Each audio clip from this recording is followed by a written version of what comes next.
आदरणीय किसान भाइयों, कल हमारे मुख्यमंत्री ने भोपाल में किसानों की आय दुगनी होने को लेकर तर्क दिए हैं। जब मैंने विधानसभा में ये प्रश्न पूछा तो इनकार कर दिया। ये हर्ष विजय गहलोत जी ने ये प्रश्न पूछा तो इनकार कर दिया।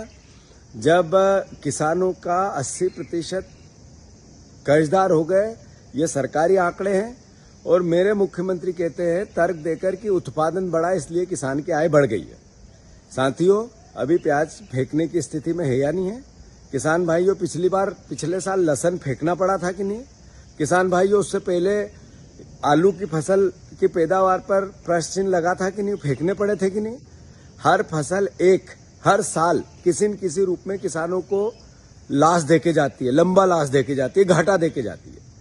जब पक्की फसल है, गेहूं है, धान है और दूसरे ज्वार है, मक्का है, ये फसल पर 3,000 रुपया कुंटल की जब मांग हमने विधानसभा में रेस की तो कांग्रेस के सारे विधायकों ने समर्थन किया, पर बीजेपी का एक विधायक खड़ा नहीं हुआ।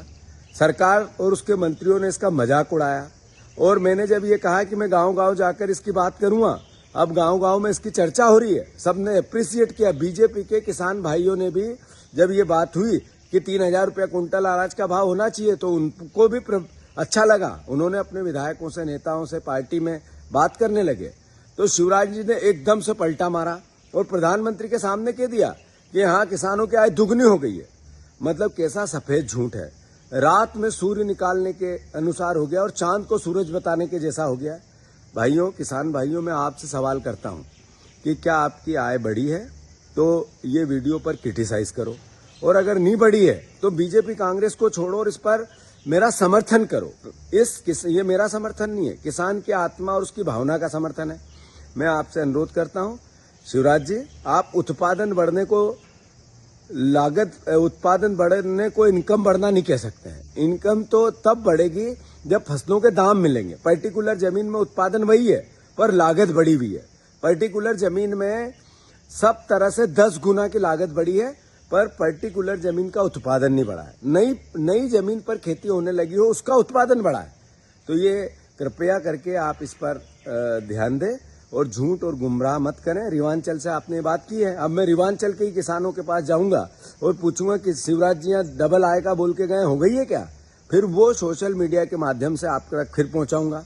किसान भाइयों, हमारा मुख्यमंत्री कैसे भी झूठ बोल के गुमराह करके फिर मुख्यमंत्री बनना चाहता है। मैं आपसे अनुरोध करता हूं, बीजेपी के कार्यकर्ताओं से, किसान भाइयों से, कि उनको सद्बुद्धि दो।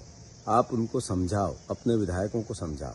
ये विचार दलगत राजनीति का नहीं है, ये विचार किसान की आत्मा का है, और मैं किसान का बेटा हूं। अगर ये बात मैं नहीं करूं तो कौन करे? किसान भाइयों, जो किसान के बेटे हैं, नेता है, विधायक हैं, वो किसानों से वोट लेते हैं। आप लोग ये आवाज नहीं उठाओगे तो कौन उठाएगा? कृपया करके शिवराज जी को सद्बुद्धि दे और उन पर दबाव बनाएं और उनको भ्रम और झूठ से बाहर निकालें, और हर हालत में किसानों के अनाज की फसल 3,000 रुपए के आंदोलन को बल दे और शिवराज जी को मजबूर करे ये निर्णय लेने के लिए। जय जवान, जय किसान, धन्यवाद।